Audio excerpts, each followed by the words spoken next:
D'où viens-tu? De me promener, nourrice. C'était beau. Tout était gris. Maintenant, tu peux pas savoir. Tout est déjà rose, jaune, vert. C'est devenu une carte postale.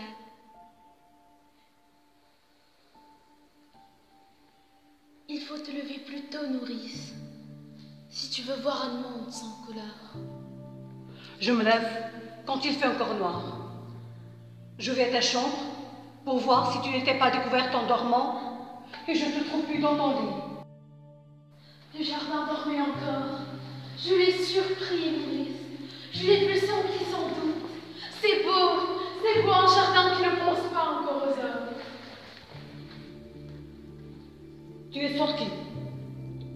J'étais à la porte du fond. Tu l'avais laissé entrebâillée. Dans mes champs, c'était tout mouillé. Et cela attendait, tout attendait. Je faisais un bruit énorme toute seule sur la route. Et j'étais gênée parce que je savais bien que ce n'était pas moi qu'on attendait. Alors, j'ai enlevé mes sandales et je me suis glissée dans la campagne sans qu'elle s'en aperçoive. Sans qu'elle s'en aperçoive. Il va falloir te laver les pieds avant de te remettre au lit. Je ne m'en coucherai pas ce matin. À 4 heures. Il n'était pas 4 heures. Je me lève pour voir s'il n'était pas découvert.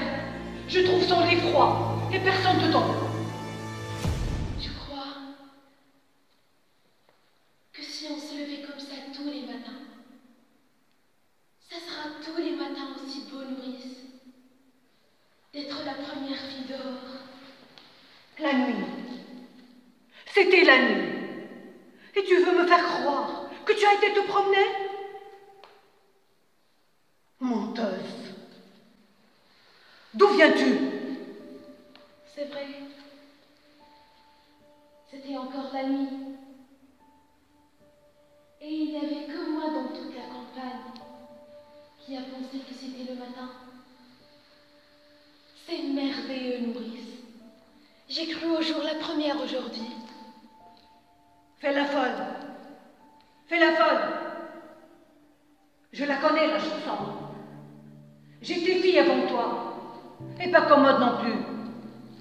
Mais dure tête comme toi, non. D'où viens-tu, mauvaise? Non, pas mauvaise. Tu avais un rendez-vous, hein? Dis non, peut-être. Oui, nourrice. J'avais un rendez-vous. Tu as un amoureux? Oui, nourrice. Oui, le pauvre. J'ai un amoureux. Oh. C'est du joli. C'est du propre. Toi, la fille d'un roi. Donnez-vous du mal. Donnez-vous du mal pour les élever. Elles sont toutes les mêmes. Et pourtant, tu n'étais pas comme les autres. Toi, à t'attirer toujours devant la glace, à te mettre du rouge à lèvres, à chercher ce qu'on te remarque.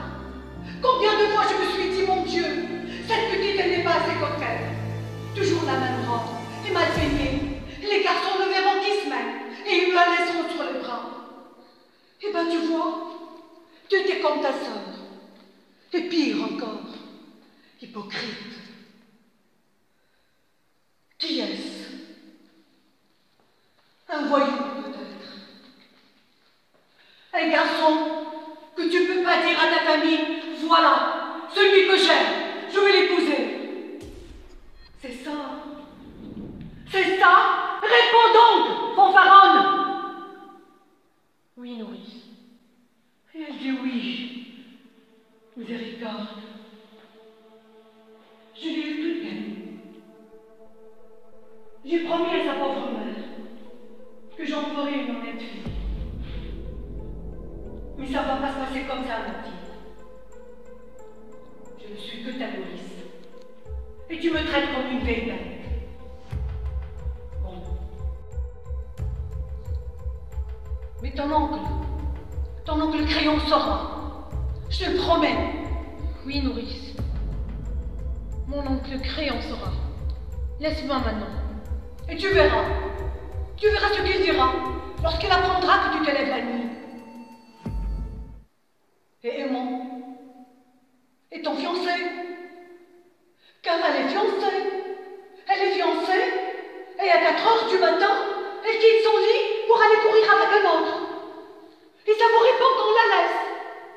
Ça voudrait qu'on ne dise rien. Tu sais ce que je devrais faire? Te battre, comme lorsque tu étais petite. Nounou, je ne devrais pas trop crier. Je ne devrais pas être trop méchante ce matin. Pas crier? Je ne dois pas crier par-dessus le marché? Moi, qui a promis à ta mère, qu'est-ce qu'elle me dirait si elle était là? Vieille bête. Oui, vieille bête qui n'a pas su me la garder pure, ma petite. Toujours à crier, à faire le chien de garde, à leur tourner autour avec des lainages pour qu'elles ne prennent pas froid, ou des laits de poule pour les rendre fortes. Mais à 4 heures, tu dors, vieille bête. Tu dors, toi qui n'arrives pas à fermer l'œil, et tu les laisses filer, marmotte. Et quand tu arrives, le lit froid. Voilà. Voilà ce que me dira ta mère. Là-haut, quand j'y monterai. Et moi, j'aurai honte. Honte à en mourir, si je n'étais pas déjà morte. Et je ne pourrais que baisser la tête et répondre. Madame Jocaste, c'est vrai.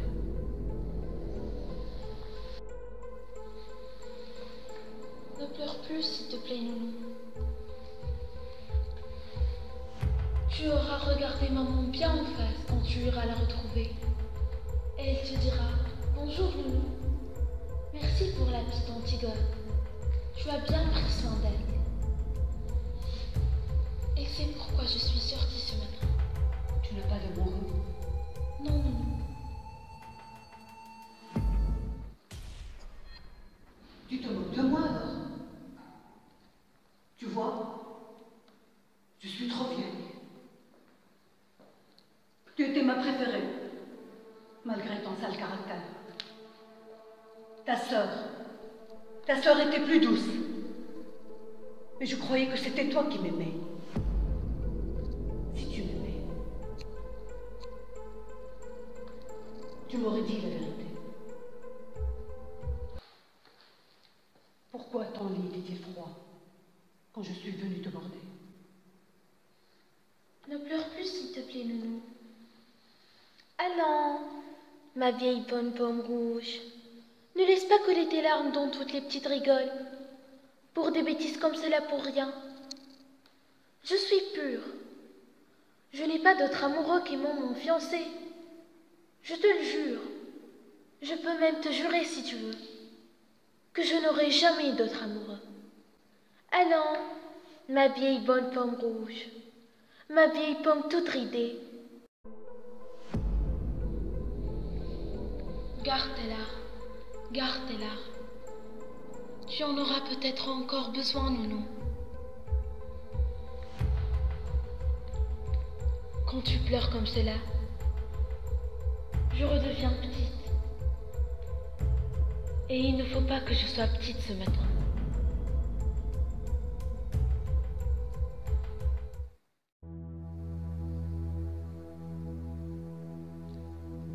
Tu es malade, Antigone? Ce n'est rien. Un peu de fatigue. C'est parce que je me suis levée tôt. Moi non plus. Je n'ai pas dormi. Il faut que tu dors. Tu serai moins belle demain. Ne te moque pas. Je ne me moque pas. Cela me rassure ce matin que je sois belle. Quand j'étais petite, tu te souviens? Je te barbillais de terre. Je t'ai mettais des verres dans le cou. Une fois, je t'ai attachée à un arbre et j'ai t'ai coupé tes cheveux. Tes beaux cheveux. Comme cela doit être facile de ne pas penser des bêtises. Avec toutes ces belles mèches lisses et bien ordonnées autour de la tête. Pourquoi parles-tu d'autre chose? Je ne parle pas d'autre chose. Tu sais, j'ai bien pensé, Antigone. Oui. J'ai bien pensé toute la nuit. Tu es folle. Oui. Nous ne pouvons pas. Pourquoi? Il me ferait mourir. Bien sûr. À chacun son rôle. Lui, il doit nous faire mourir. Et nous devons aller enterrer notre frère. C'est comme ça que ça a été distribué. Qu'est-ce que tu veux que nous y fassions? Je veux pas mourir. Moi aussi. J'aurais bien voulu ne pas mourir. Écoute, je suis l'aîné. Je réfléchis plus que toi. Toi, c'est ce qui te passe par la tête tout de suite. Et tant pis si c'est une bêtise. Moi, je suis plus pondéré. Je réfléchis. Il y a des fois où il ne faut pas trop réfléchir. Si, Antigone. D'abord, c'est horrible. J'ai pitié moi aussi de mon frère. Mais je comprends un peu le tronc. Et moi, je ne veux pas comprendre un peu. Il est le roi. Il faut qu'il donne l'exemple. Et moi, je ne suis pas le roi. Il ne faut pas que je donne l'exemple, moi. Ce qui lui passe par la tête. La petite Antigone, la sale bête. L'entité la mauvaise. Et puis on la met dans un coin ou dans un trou. Et c'est bien fait pour elle. Elle n'avait qu'à ne pas désobéir. Allez, allez. Tes sourcils joints. Ton regard droit devant toi. Et te voilà lancé sans écouter personne. Écoute-moi. J'ai raison plus souvent que toi. Et moi, je ne veux pas avoir raison. Essaye de comprendre en moi. Comprendre. Vous n'avez que ce mot-là dans la bouche. Tous. Depuis que je suis toute petite. Il fallait comprendre qu'on ne doit pas toucher à l'eau. À la belle bouillante froide parce que cela mouille les dalles. À la terre parce que cela tache les robes. Comprendre. Toujours comprendre. Et moi, je ne veux pas comprendre. Je comprendrai quand je serai vieille. Si je deviens vieille. Pas maintenant. Il est plus fort que nous, Antigone. Il est le roi. Et ils pensent tous comme lui dans toute la ville. Ils sont des milliers et des milliers autour de nous, grouillant dans toutes les rues de Thébès. Je ne t'écoute pas. Je ne t'écoute pas. Nous prendrons avec leurs 1000 barres, leurs 1000 visages et leur unique regard. Ils nous cracheront à la figure. Il faudra avancer dans le rêve, sur la charrette, jusqu'au supplice. Et là, il y aura les gardes avec leur tête d'imbéciles, congestionnés sur leur collerette, leurs grosses mains à laver, leur regard de bœuf consent qu'on pourra toujours crier. Essayez de leur faire comprendre qu'ils vont comme des nègres, qu'ils feront tout ce que l'on leur a dit, scrupuleusement, sans savoir si c'est bien ou mal. Et souffrir. Il faudra souffrir. Sentir que la douleur monte. Qu'il est arrivé au point qu'on ne peut plus les supporter. Qu'il faudrait qu'elle s'arrête. Mais qu'elle continue pourtant. Et monte encore comme une vague.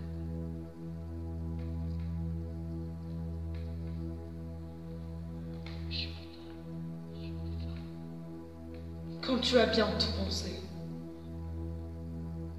Toute la nuit. Pas toi. Si, bien sûr. Moi, tu sais, je ne suis pas très courageuse. Moi non plus. Mais qu'est-ce que cela fait? Tu n'as donc pas envie de vivre, toi? Pas envie de vivre? Qui se levait la première le matin? Rien que pour sentir l'air froid sur sa peau nue. qui se couchait la dernière, seulement quand elle ne pouvait plus de fatigue, pour vivre un peu plus la nuit, qui pleurait déjà toute petite, en pensant qu'il y avait tant de petites bêtes, tant de brins d'arbres dans le pré, et qu'on ne pouvait pas tous les prendre. Ma petite sœur. Ah non, laisse-moi. Ne me caresse pas. Ne nous mettons pas à pleurnicher ensemble maintenant. Tu as bien réfléchi, tu dis. Tu penses que toute la vie est blanche contre toi? Tu penses que la douleur et la peur de mourir, c'est assez? Oui. Sers-toi de ces prétextes. Antigone, je t'en supplie. C'est bon pour les hommes de croire vous aider et de mourir pour elles. Toi, tu es une fille. Une fille, oui. Et j'essaie pleurer d'être une fille. Ton bonheur est là, devant toi, et tu n'as qu'à le prendre. Tu es fiancée, tu es jeune, tu es belle. Non, je ne suis pas belle. Pas belle comme nous, mais autrement. Tu sais bien que c'est sur toi que se retournent les petits voyous dans la rue. Que c'est toi que les petites filles regardent passer, soudain muettes, sans pouvoir te quitter des yeux, jusqu'à ce que tu ailles tourner le coin. Des voyous. Des petites filles. Et moi, Antigone. Je parlerai tout à l'heure à Aimant. Aimant sera tout à l'heure une affaire réglée. Tu es folle. Tu m'as toujours dit que j'étais folle. Pour tout. Depuis toujours. Va te recoucher, Ismaël. Il fait jour maintenant, tu vois. Et de toute façon, je ne pourrai rien faire. Mon frère est mort. Et maintenant, entouré d'une garde. Exactement comme s'il avait réussi à se faire roi.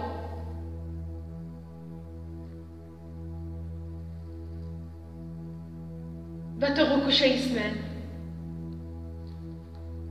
Tu es toute pâle de fatigue. Et toi? Je n'ai pas envie de dormir. Mais je te promets que je ne bougerai pas d'ici avant ton réveil. Va te recoucher.